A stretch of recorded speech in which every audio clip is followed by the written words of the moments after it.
right, Pradeep, you got to be with me on stage right now. Innovation and scaling up, transforming traditional business in the current environment. You're going to be hosting this session. I'm going to leave it to you, and all the best. Thank you. Thank you. You know, last night many of us were here when the show was being put up, and we're wondering how it's going to go. And it feels so good. The whole auditorium is full, and we still have more people, coming in. So, thank you all for coming here. You know, earlier in the morning, we talked about the whole entrepreneurial journey from a startup to scaling up to even exits, and we've tried to cover these topics with luminaries, people who have really done it, who've been very successful. So I would like to introduce you to Mr. Harsh Mariwala. We call him Harsh Bhai with love. Harsh Bhai has been really one of the industry leaders who have set examples for many of us in the industry. He is Harsh Bhai is chairman of Marico Limited and Kaya, chairman and managing director of Kaya Limited, which is a cosmetics company. Journey that Harsh Bhai has taken, is been amazing. He kind of we talk about innovation and disruption. He took it upon himself that it's just doing more of the same traditional commodities business that he inherited won't be enough. So he launched these new businesses over the years in consumer markets and cosmetics, etc. And then dedicated a lot of his life into the cause of entrepreneurs. He founded Marico Foundation, which really focuses on innovation in the industry for India and encourages me. He will talk about that as to how innovation is so important for businesses to not only survive but to transform themselves. And he also has started Ascent, which is about scaling up of the business. As Ty and many of us, encourage all of you to start new businesses and get started. The next stage comes for entrepreneur, which is how do I scale up? How do I compete in a market which is highly competitive? And so Harsh Bhai has started Ascent. He will talk about that, which helps. So we are actually collaborating very closely with Ascent, Ty, and especially for Mumbai.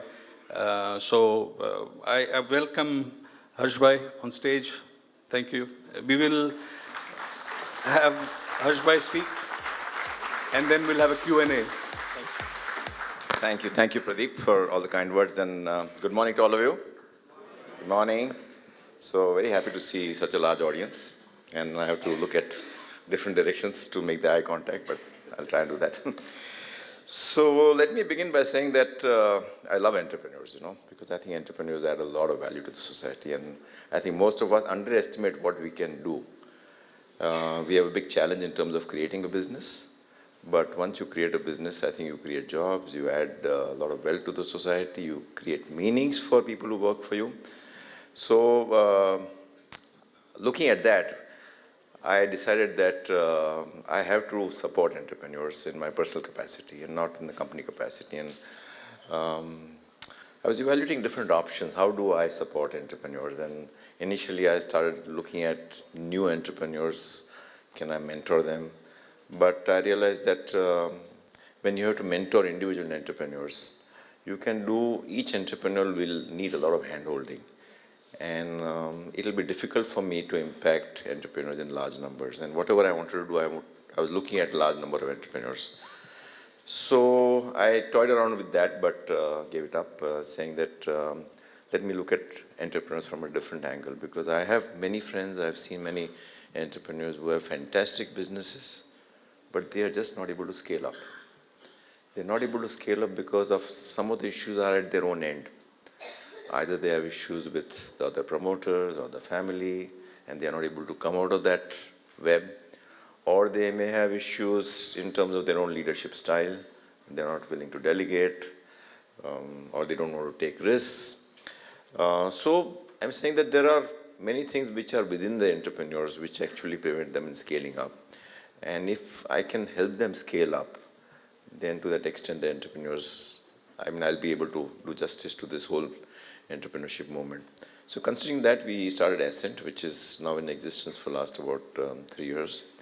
And we have a Bombay chapter where we help entrepreneurs scale up. We have created an ecosystem where entrepreneurs learn from each other. So individual mentoring doesn't happen, but we create an ecosystem where we create trust groups and entrepreneurs learn from each other. So if any of you is interested in joining Ascent, I think there are individuals. What is Ascent? AscentORG.net? AscentFoundation.in is the website. So having said that, let me talk about my own journey in building a business.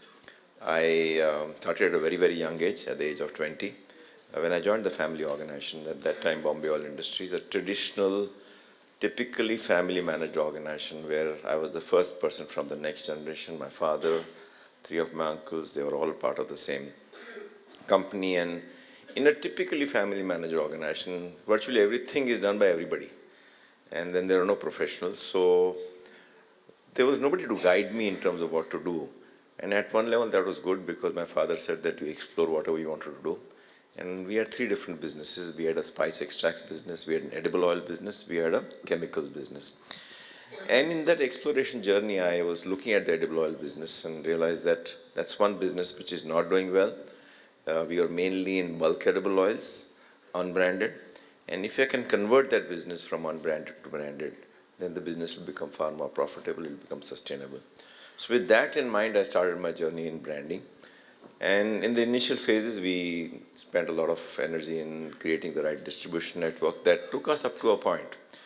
But I think businesses need disruptions, and you cannot just go on in the same way as you've done it all your times. And if I look back at my own history, various disruptions have happened in our own business journey. The first disruption happened when we created the consumer brands out of the edible oil, bulk edible oil business. And then we created distribution. But we went up to a point, and that time I realized that if this business has to grow, we have to innovate, So what do you innovate in a product like coconut oil, because after all, it can be copied by others. So initially we tried and improved the quality, others copied, but we said that can we actually do something more in that area? And at that time, the whole market for coconut oil was in tins.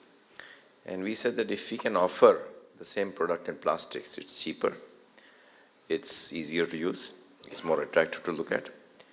So we virtually thought we had a winner on hands. And we will be able to convert the market very easily.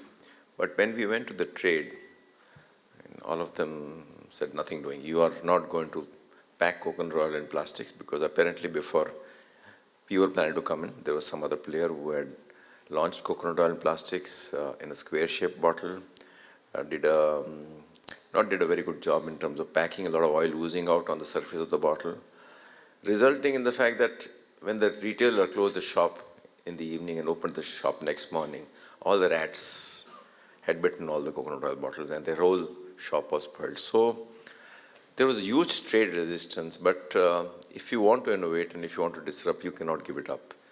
So we said that we have to persist, we have to find out a way. And what we did was we went back to our drawing board. We briefed the packaging developer to design a bottle which was a round-shaped bottle, which the rat would not be able to take a bite. We asked our packaging department to ensure that no oil was oozing out and the rat would not know that there is coconut oil inside.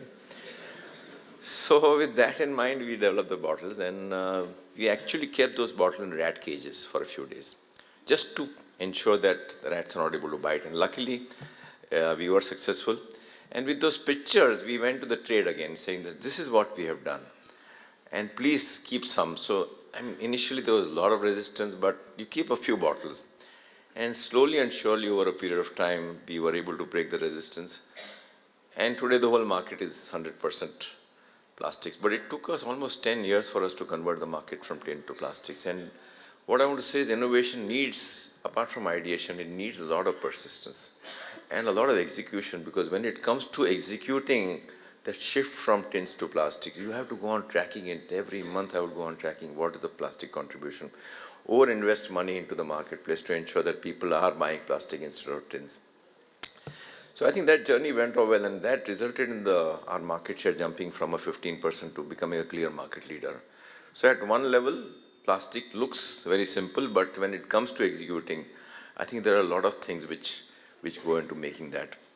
Now come winter, the coconut oil freezes, so everybody again would go back to tins. So we had a challenge: how do we develop a winter thing where people can scoop out the coconut oil? So we had a winter jar with a spout, and I think that prevented the shift from plastics to tins in winter.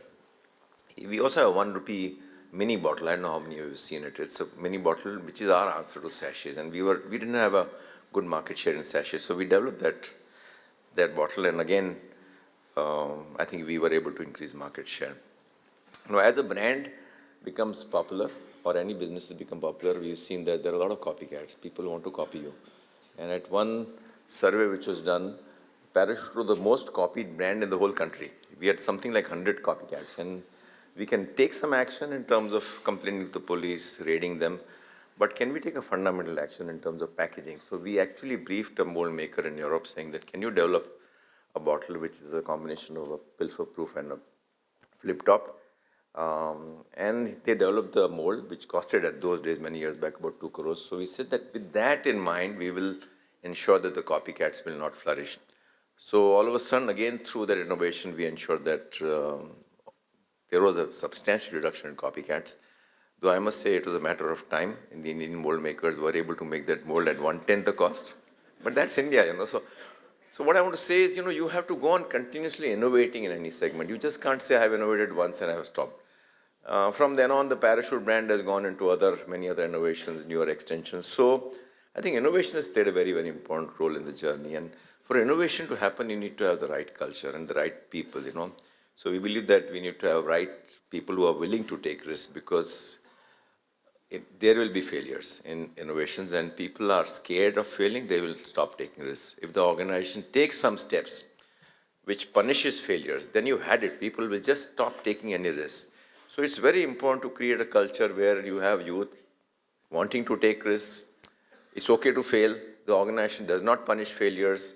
It reinforces innovations on a perpetual basis. It creates dialogues where people can talk to each other. Because innovation doesn't happen in one mind. You need one idea, you need to discuss with somebody else, something else develops. Just like a business, and you start a new business, you have some business model in mind.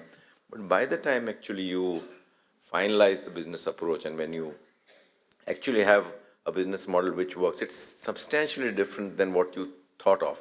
And I think all that comes out of a lot of experience. So you have to have a very open mind in terms of ensuring that when you are shifting your business from one to another, you have to have an open mind. You have to go on experimenting. It's okay to fail, because it's like a child walking. While the child is learning to walk, he'll fall down. It's okay to fail, And I think many of us feel that failure is not good.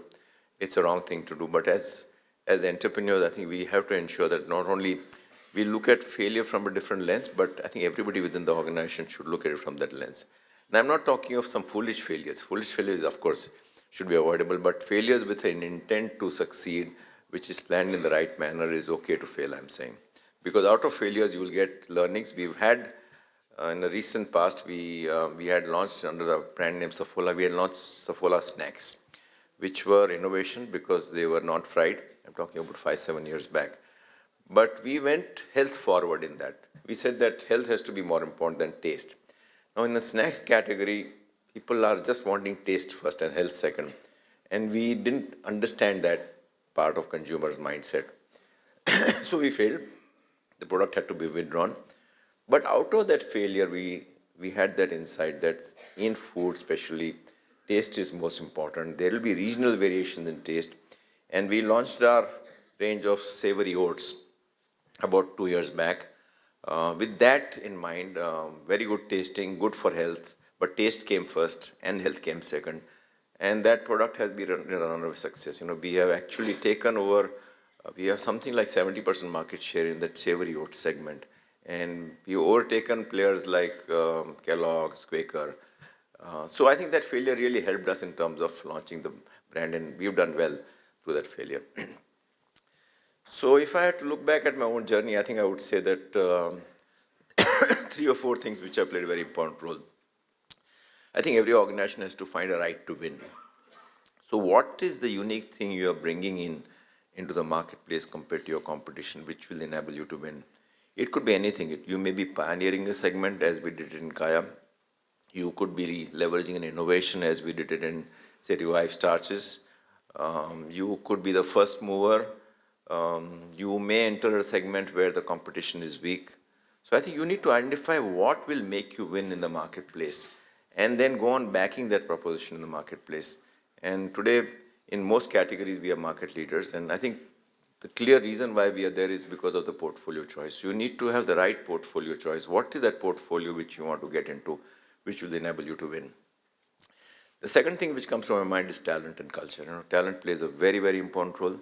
And if I look back at my own journey, we have had various levels of teams which have worked with us. In the initial phase, when we were small, we had a certain set of people. They did well at that time. But at some stage when we grew, we realized that they were just not able to cope up with the challenge. And I think many of us feel that loyalty is important, that we have to go on rewarding individuals who have worked for us in the past. But my viewpoint is that, if at some stage you realize that they are not able to meet today's challenges, I think it's better that you ask them to go. Because if you have weak links within the organization, at the top level especially, it will just demotivate others who are strong in performance. So I've had various teams changes over a period of time. On an average, a team lasts for 10, 15 years, but when the scale changes, and I'm not saying that you leave them on the road, that person. You treat that person in a fair manner, give them options in terms of finding certain other jobs. And actually that person looking back would be far more happier in a surrounding where that person can add value to some other organization. So I think that's my view, that you need to create disruptions, not only on your products, but on people front also. And when it comes to taking talent, I think the difference between good and excellent performer is 7 times, An excellent performer normally creates 7 times more value than a good performer. So for critical functions, one has to determine what are the critical functions within your organization where you are creating value. In our case, it is brand building, it's distribution. We need to select the best talent, because if we get excellent performance in our brand building, then our value addition from them will be much more. And we may have a different policy in terms of paying them or treating them well. But I think clearly the whole objective is to create value and create disruption. And there will be individuals within the organization who will say that how come somebody else is getting much more salary. But you can't be a very socialistic way of running organization. Even when it comes to increments or promotion, you have to go by merit and meritocracy, and not just keeping everybody on par. So the third thing I wanted to mention was about growth. I think organizations have to have growth, because growth is like oxygen, Growth excites all stakeholders, whether it is shareholders, whether it's employees, because the organization grows, you get bigger opportunities to work on, you get newer challenges. It's good for everybody, all the associates. It's good for the society also, because if you're growing and if you're profitable. But growth has to be profitable over a period of time, and it has to be sustainable. So at some stage over a period of time, I'm not saying immediately, but 3, 5, 7 years after you start a business, you should see the visibility that I will become profitable at some stage. And you pursue that profits, and then so it has to be profitable, it has to be sustainable. And the biggest challenge in growth is how do you create that growth mindset within the organization? I think it starts from the top, but the biggest challenge is how do you filter that growth mindset all the way down to the bottom, to your sales rep, to your distributor sales rep, so that that person is thinking of growth every day, day in and day out.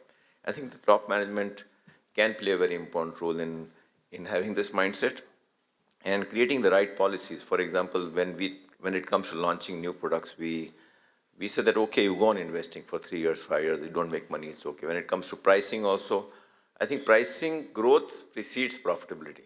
So when it comes to new country entry, also organic entry, we again invest from a long-term point of view. So if you give the right signals to the organization that growth is more important, I think then the whole organization will be looking at growth. I think the next step I want to talk about, next thing which is a big learning and which is applicable to all businesses, is governance. I think it's applicable not only to big businesses but the smallest of businesses. And when I'm talking of governance, I'm talking of a larger subject of governance in terms of being on the right side of the law, in terms of ensuring that you're very, very fair within the organization, in ensuring that the organization's interest comes first and then the promoter's interest comes, or that key employee's interest comes. So when I was talking earlier that when some employee was a star performer at some stage is not that relevant over a period of time. I mean, no point extending him within the organization because the organization's interest comes first and then the employee's interest comes. And same thing for promoters. Many times we have as promoters, we wear many hats. You are managing the business, you are a promoter, and you are also you are responsible if you are a public company to the outside shareholders. So when it comes to taking decisions which are in conflict, I think the key thing is the organization interest should always come first. And after that, the key stakeholders' interest. And we've seen that in many businesses and internationally where some key manager has got some ESOPs or some promoter has done something to favor him. I think that has really made them fall in the marketplace. And I think it's very important because you have to create attract the right talent. Your valuation in the marketplace also will be better. You'll get the right associates. So I think one should not underestimate the importance of governance, irrespective of the size. And the last thing I wanted to talk about was purpose. I think organizations have a purpose. We have to add value to all the stakeholders and not just shareholders. So whether it's your own employees or associates, key associates you're working on, or your own consumers or the society, because all of them are interlinked. You are just not in isolation. And if you give something to your key employees or all your members of the organization, they'll feel far more motivated. All the other stakeholders also will benefit. So I'm saying that all of the key stakeholders are interrelated and they are not operating in isolation. So can you walk that extra mile in ensuring that your key associates, whether in our case advertising agency or our key packers or our vendors, key vendors, can you create more value to them? We call them to our training programs. We actually go that extra mile in improving their productivity. And we treat them like our own members. We have a yearly appraisal to them. We have an incentive policy depending on how they've done. And I think what I wanted to say was that you have to look at all the stakeholders in the business and not just shareholders. So I think these are some of my learnings in my journey. And I think let me end by saying that an entrepreneur is a person who wants to leave a footprint in the society. He wants to transform lives. He wants to create meaning such that even people who do not know him will shed a tear when he's gone. He's so focused on the meaning that nothing phases him, not the mundane rigor of getting the idea of the drawing board into the marketplace. The only thing that drives him is the goal, and the goal lays the road he makes. An entrepreneur is someone who invented the phrase, "I can." Thank you.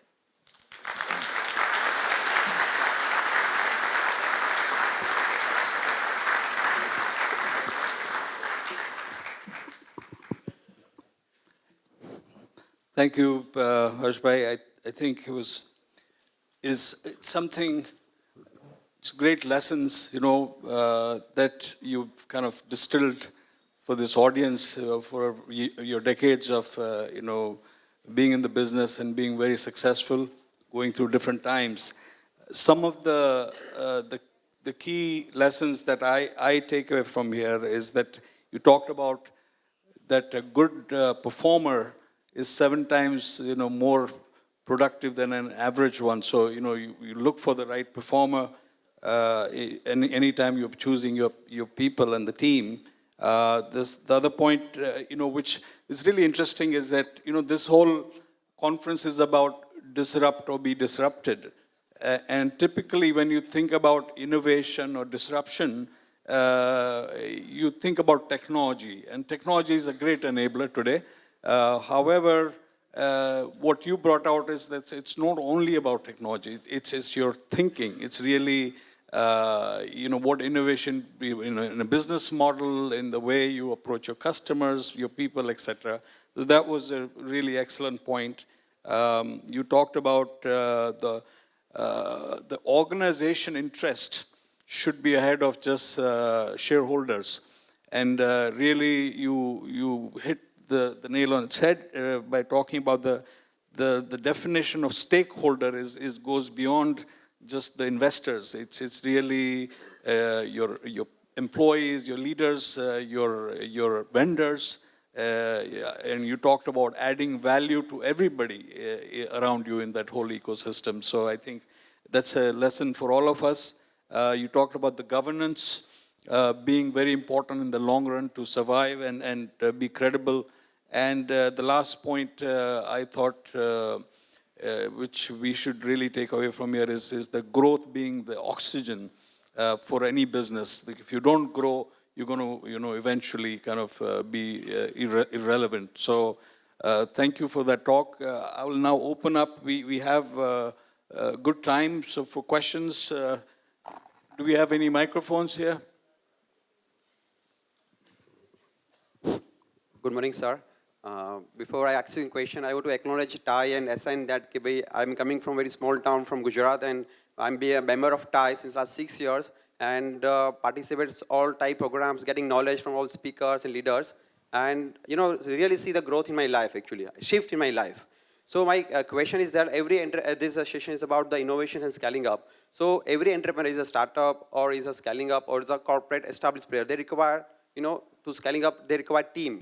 And there is a challenge in India to have a quality teams which has a commitment, there is a quality disciplines. So in India, majority, do the study for getting a degree for the getting job. So I want to know how corporate leaders can get more involvement into the, these education sectors. They will start their own, from entry level 0 to exit level, their own institute, their boards or universities, so they can create a curriculum which is required industry standard and give a guarantee of job like the corporate lobby that. I'm not able to understand the question. What is the...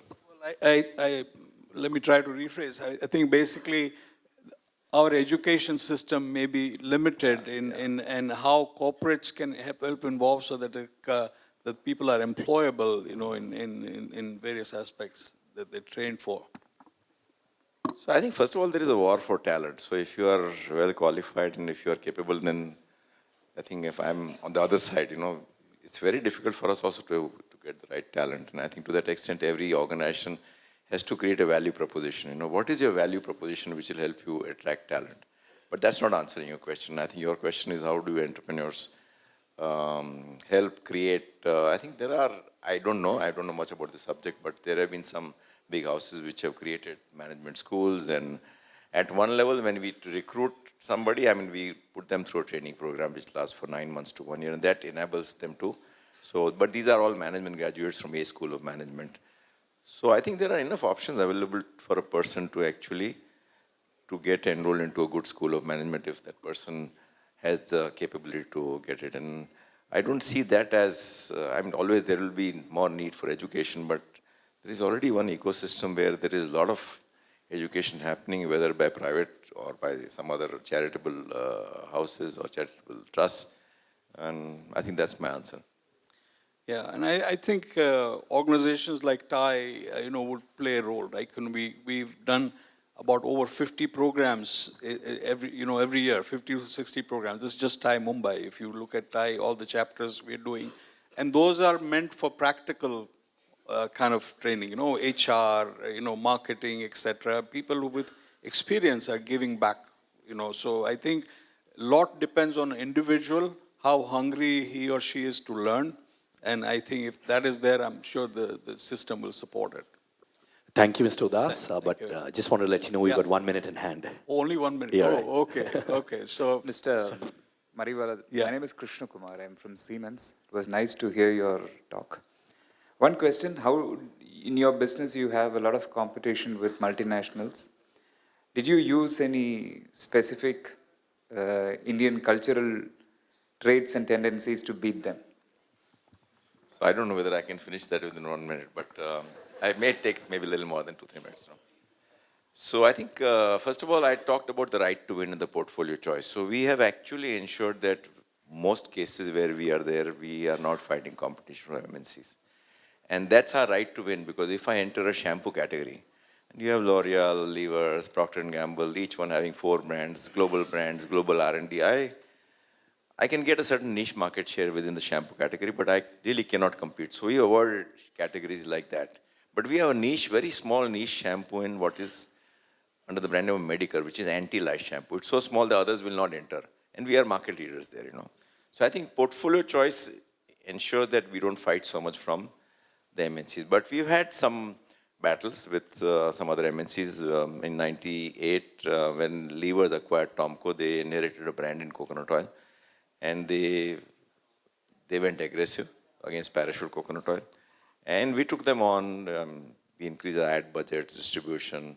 They took about 10-12% market share, but not from us. They took the market share from other weaker players. And what we leveraged, and I wish I had brought was the Indianness of the Parachute brand. I mean, we actually leveraged the fact that coconut is an auspicious fruit, and, you know, we actually showed auspiciousness of coconut oil and Parachute and all that, and we leveraged that, and we didn't lose any market share. They, over a period of time, lost interest in that category, and ultimately we bought that brand from them, you know.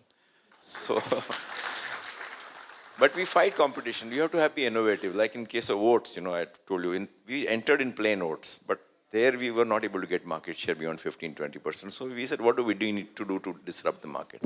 So we said that if Maggi has been able to develop all the masala noodles and all, can't we do a Maggi or a similar thing to the oats category? And that's what we've done. We got 3 flavors, and there we are clear market leaders with a 70% market share. So innovation is very important, and the right to win. So you have to have a right to win even if you fight the bigger multinationals. If you have the right to win, then I think you'll be able to overcome that competition. I know we're running out of time. I just have one more question. Not taking more than 10 seconds. My name is Adarsh Gupta. I want to understand from Mr. Harish Mariwala, what leads to innovation? And I want to understand, is it a state of mind? Is it a passion? Is it a habit? Is it a behavior? Is it a knowledge? Is it experience? Is it a process? Or it is something which is in your DNA? Okay, or it is an idea? This can take a long time to answer. But just I think I talked about the culture of innovation. You know, you need to create the culture of innovation. You people actually encourage people to take it. You have to have the right talent. You have to, as a top management, you have to reinforce innovation from different angles. You have to go on talking about when there's a brand plan presented to me, first thing out, everybody would know that what is the innovation thing you're doing. We have innovation awards every year at our organizational events. So we are reinforcing innovation on a perpetual basis from different angles. You have innovation facilitator within the organization. So ultimately that leads to a culture of innovation, and that's how innovation thrives, you know. So in a very short, I can't do full justice to your question. I think you can talk offline. One question, Mr. Mariwal, fantastic. I loved it. Very when you short, said yeah. Focus has got to be on everybody and not just the stakeholder, you know, the promoters. Do you see there is any difference between an organization's way of focusing on everybody versus a company which has got private equity funding or an angel investment funding? What is the difference between the focus discussions that we're talking about? See, I've not experienced, say, private equity funding or angel funding, but I think if you're able to convince them that all stakeholders are important and not just private equity, and if they're reasonable, and I think that a lot will depend on the choice of the private equity investor you have. And there are studies, you know, there is a book which is written on this subject where they have actually proven, this is a book written by Raj Sisodia and Jagdish Sheth. The name of the book is Firms of Endearment. And they have actually proven that those firms which are actually looking at all the stakeholders actually have beaten the Standard & Poor Index compared to any other frameworks. They compared with good to great companies and many others. And these companies have really done well financially also. So there is enough result. The whole movement has taken off very well in the Western world. It's under the name of conscious capitalism. There's a Conscious Capitalism Institute. So I think if you gather all the data and if you have the right partner, I think you should be able to convince the equity investor to follow that. Thank you. And one question I have from a lot of the men and women in this here is that you started the Skya Limited, the beauty product company. So do you use it yourself? Because you look very young. So. Of course, I am a scapegoat. Anytime something new comes in, I'm there. Thank you. I have a feeling you're going to do that right after this, Mr. Udas, right? Yes. Give it up for Mr. Udas's leniency for allowing so many questions. And Mr. Mariwala, thank you so much. And I must say, you have a great voice as well, sir. What baritone. All right, we have a small memento, which Mr. Udas is going to give you as well. Louder for the legend, please. Thank you so much, sir. And Mr. Udas, any more beauty tips you want from sir? I'll talk to him after. Backstage. Mr. Udas once told me, sir, he says, there is one perfect child in this world and every mother has it. I told him there's one perfectly hot wife in this world and every neighbor has it. Thank you, sir. Thank you so much.